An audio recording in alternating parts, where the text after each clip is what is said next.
It's good to see you guys.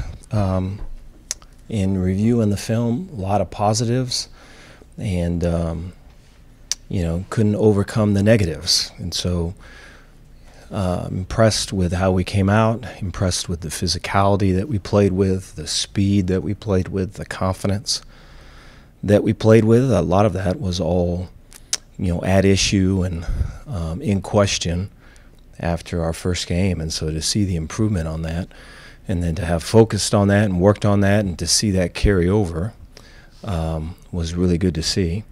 I thought energy and edge, the confidence in how we do our work, and the violence in which we do it, I thought was there. The execution, however, was not, And I thought as the game went on, and all the credit to Utah, it became harder to execute, particularly offensively. And, I thought the defense being on the field for as long as they were, continue to fight. Offense, we were trying our best to, and then to end the way we ended was it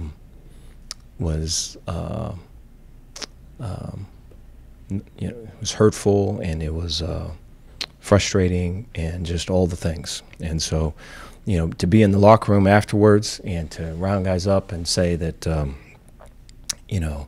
I'm proud of the effort and I'm proud of the fight, but we have to finish, and we didn't. And so to recognize that you let one get away, with all due respect to Utah, I think is where you have to start. And, that's where we're at. And so moving ahead, the challenge becomes that, hey, this one effort, this one fight that was put up versus Utah is not a one-time thing. Like, that's who we are. That's how we move. That's how we work. And so it's to bring that into this next game with increased execution. I look at the false starts, which have been something that we have not been able to get over with. I think that, we have to fix that. I think we've got to be able to fix getting off the field on third down. I think we have to be able to fix closing people out in short yardage scenarios and getting stops. And there's things that have shown in the last two games that have to get fixed. And so our point and our mission, so to speak, is to get that done this week. Looking at Long Island, offensively, we'll see who plays at quarterback. They've got quarterbacks that can run. A similar play that hurt us with the Utah game, quarterback counter and gap schemes and all of it. They run that, and they run various other design quarterback runs. I think they've got good skill. They've got some receivers that can be mismatches. They're kind of short in stature but quick and fast. And then defensively, they'll load the box, and they'll play tight coverage, and they'll disguise late to get out to cover two. A couple coaches on the staff that I've worked with before. Dwayne Thomas was our star, was our nickel safety rather. In 2016, we played we were at LSU, and we played Alabama, and I think played him really well. And Dwayne was our nickel and had a lot of success in that game. Always knew he was going to be a coach. So way proud of him. And then the title is special assistant to the head coach. Kevin Cosgrove was with us at LSU also. And so it was a big factor in the defense success this last couple of years there. So I have a lot of respect for their coaches. I know that they're going to give us their best effort. For us, this is where we have to be able to take a step, and we've got to be able to get better and play with energy and edge and execution. Take questions from you guys if you got any. Dave, you mentioned having to finish better. Yep. On the season, it's 21-7. The other guys in the fourth quarter, obviously 14-0 the other day. Is that fixing that? Is that a mindset? Is it conditioning, execution, maybe a little of all of that? I appreciate that. I think it's a little bit of all of it. I think it's we've got We've got guys that, especially defensively, if you look at this last game, they were on the field for quite a bit. And then you look at offensively, you've got guys that, maybe they're young guys, maybe they're inexperienced, and the pressure's on, and we got to make a play, and we've got to execute in this moment, and we didn't do it. And the trick with a lot of that is that throughout the week we are, and then we get to those moments, and the moments are too big, and so we're running out of time for that, dog and pony show to continue, and so we've got to be able to take that next step and get past that to be able to finish games the way we need to. Dave, you talked after the Air Force game and some recruiting losses about how to keep this from spiraling. Mm-hmm. Now it's 6 consecutive losses. Mm-hmm. How do you keep tangibly the morale mm-hmm. with the team where it needs to be? Appreciate that. Yeah, I think from the inside in talking to the team, they can feel the improvement. I think going into the first game with Texas State, there wasn't very few people, I think, that saw that coming. And so I think that the inexperience and just the nervousness and the anxiousness got a hold of us, and we couldn't get it shook for a half, and it was too much, and defensively could never really recover. And then you look at this last game, just to attack it the way we did is what I would have wanted to expect in the first game. And so to be able to kind of narrow the focus and to continue to up the quality of the work that we do, to have the energy and the edge, but the execution to be upped, and then to increase the speed and to play faster and to play more confident. I think those are things that they feel, and they can sense that. And so it's a matter of trying to, again, eliminate the distractions and stay focused on what's right ahead of us, because I think they feel some momentum, however slight, and I understand from the outside, I totally see it, but I think they can see the improvement. Dave, going back to that Texas State game, how does kind of a game like that where you expect to win kind of change your mentality heading into this week, which might also be viewed as a game that you guys expect to win? No, appreciate that. Yeah, I think, you really can't really expect anything. I think everything's got to be earned. And I think, especially with some guys that are playing, that are seeing considerable minutes and haven't been in wars yet, haven't been scarred, haven't bled, haven't any of that. And so this is their opportunity to do that. I think it very much has to be, you're earning it throughout the week. It very much has to be, I've put time in, I've invested, I've sacrificed. And I think, as coaches, you got to have a rock in your shoe, and you've got to demand the standard. And so I think when it's that way, I think you can push guys that have all the ability but don't know what they don't know yet to higher levels, and that's our plan. Dave, you had 3 new starters in the secondary this last mm-hmm. week. How did those guys play, and particularly Caden Jenkins as a true freshman? Appreciate that. I thought Caden plays with confidence. He plays with energy.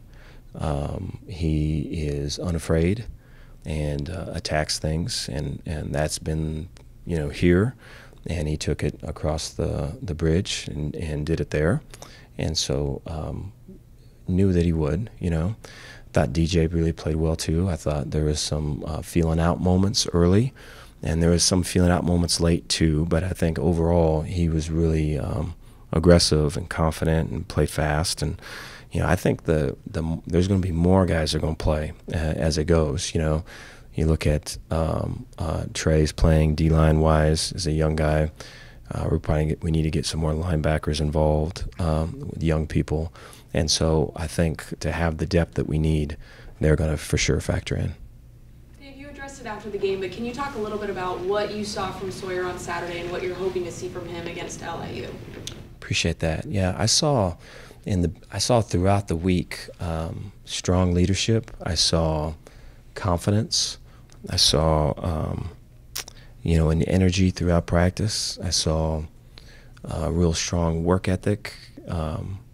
Staying here late, visiting with Sean, visiting with Grimey, getting into all the film and all the books. And then in the game, I saw an initial start, or a first half, let's say, of all of that coming to life. You know, I thought he attacked things. I thought he was really direct and took command of adjustments. And when we had to, you know, they would bring their Sam Strong safety from the field, and they would roll the cover 2 to that side and play 0 on the backside, and it was a staple of theirs. And so he would see it and direct and adjust a run to go opposite, and was adjusting protection, and so just took control as if he had been there the whole time. And that was what it was throughout the week. I thought, you know, there in the third quarter, I thought it kind of flipped, and you know, that's when the turnovers happened, and I think he was kind of battling just adversity, and I think that really our whole offense kind of fell under that as well, and we struggled to move it from that point on. And so I think looking forward now, it's having gone through all of that. It's one thing to kind of say it. It's another thing to have gone through it, and I think you're stronger for it. And so you want to go through that, having learned and applied lessons from it to be better. And I know that he's all about that. And you know, we just left him. He's up there now, and so I anticipate a really strong performance by him. You mentioned the false starts. Mm-hmm. Is that something that's on the staff, on the players? Are there repercussions in the midweek for that? Where do you sit? Appreciate that. Yeah, I think it's everybody. I think, you know, we have a cadence at home. We have a cadence on the road. You know, it's been a big off-season project because we struggled to really have any variation with the cadence last year. And I think people jumped the cadence and took advantage of the fact that there was little variation in the cadence. And so now to have it and to be struggling with it to this degree at this point in the season is disappointing. And so I think they're talking about that right now as we speak offensively on, do we go to a road cadence, you know, when you're at home, and ways to simplify it, and all of it. And so I think it's a big factor. I think the other part too is, you know, you got a new quarterback, you got a new center that's for the first time really kind of being a center. And I think, you know, I look at Clark, and I mean, he's one of the leaders for the offense. He makes all the calls. He's kind of the grown-up in the room with the offensive line. I think about everything that's on his shoulders, and then on top of the cadence, there's a lot for him. So are we putting too much on him? Those are things that we're working through. Coach, I know offensively, especially this summer, we talked a lot about the tight end room, obviously with Drake, and he had a great performance. I know led receiving in week 1, just not as many targets against Utah. Was that more matchup based? And then if so, do you kind of maybe think you can explore that option a little more against LAU? No, appreciate that. Yeah, I thought the man coverage was something that we wanted to really attack. And then I think in this game, we were able to protect much better, which allowed the opportunity to find him. I think that was such an issue in the first game. But yeah, I thought Drake had a great week of practice and really showed well. And you know, the challenge that I've given to him is that he could kind of continue to get these catches and have these runs and do these things. And I think some of that, those are strengths of his. And there's always ways we can get better with our strengths. But for him to work on his blocking, to continue to be on special teams, I think those are things that can show him the best for not only for our team, but also for him at the next level. And I know he's committed to that. And I think the best is yet to come with Drake. I'm excited just about his outlook and his energy right now. Dave, can you offer some injury updates on a few guys? Jarrell Boykins, Blake Shapen, Garmin Randolph, Devin Lemire. Okay. Yes. So Blake and Devin are still going to be, they're not going to be back this week. I think it's questionable whether they're back next week. We'll have to see kind of how this week goes. Garmin Randolph, we're anticipating having back. And so for this week, Jarrell Boykins is fully cleared to go this week. Was there someone else you said? Okay. Did you guys have only 10 men on the field? Yes. During Utah's, I think it was the game-tying drive? Yes. What happened there? So we only had one safety on the field on one of the plays. And so, you know, some of that is with Matt Pallage is our coordinator, and he's calling the plays. or the GA that helps him is signaling in the plays. And so the ability to manage, to be strong in managing, a bunch of freshmen that were playing at the time can be improved. And I think, they had a system for it, but it wasn't good enough. And so you can't be doing a job and then have another job at the same time. And so with the signal part. And so we're going to clean that up to where someone else can do the signaling, and the GA is responsible just for the in and outs. Is Monterey Baldwin in the doghouse or something? He doesn't seem to be, he's supposed to be maybe your most dynamic guy, but I don't see him involved much. Right. No, I appreciate that. He had a great week of practice, and we just got done with academic meetings, and he's doing great there. And so I think, I think the way the game went, the matchups, we probably went to the tight end in the middle of the field a little bit more. I think part of the other difference too is, last year we weren't in a position to take one-on-one shots on the outside, and we're a little bit more apt to do that. Probably have more success in doing that. But I think if I were to look at just the overall view of it, I think that could factor into Monterey's situation right now. But I think Monterey's on the right track, and we continue to try to find ways to use Monterey. And I'm expecting big things from him. Just his trajectory and just how he's doing everything right now. I think good things are coming. Coach, you lost 2 games at home. Mm-hmm. 2 straight games at home. You said the execution is lacking. Right. This is a game that y'all need to step up. Do you feel that this game is a make or break game for this team? Appreciate that. I feel I feel like everyone in the program needs a win. I think I can feel everyone in this room needing a win, and so I for sure feel that. And our aim is to do that. And so for me, probably less focus on that and more focus on today. We can't be looking ahead. Today we can't be thinking this is going to be a win. Today, what can we do to get the most out of today? And then we get to tomorrow, right? How can we get this to be the best Tuesday practice that we've had? How can we study film after the Tuesday practice better than we did last week? And so I think that if we focus that way, I think these things that we both want will come. What does Kyler Jordan bring to a linebacker room that has plenty of experience, leadership? What does he bring to that group? He does the right things. He's where he needs to be, doing what he's supposed to be doing it the way he's supposed to be doing it. And so, and that's kind of him in all facets. And so I'm happy for him, So he had great spring and a great fall camp, and then gets injured and questionable to start and to play. And, a guy is Garmin is kind of out and comes back in. BV comes in, and then for him to come back and fight and do it in a way that he did it, and to have his opportunity and then take advantage of it. I mean, there's a fair amount of guys that haven't done that with us, and so for him to do that, it's pretty cool. Thank you, Dave. Thank you, guys.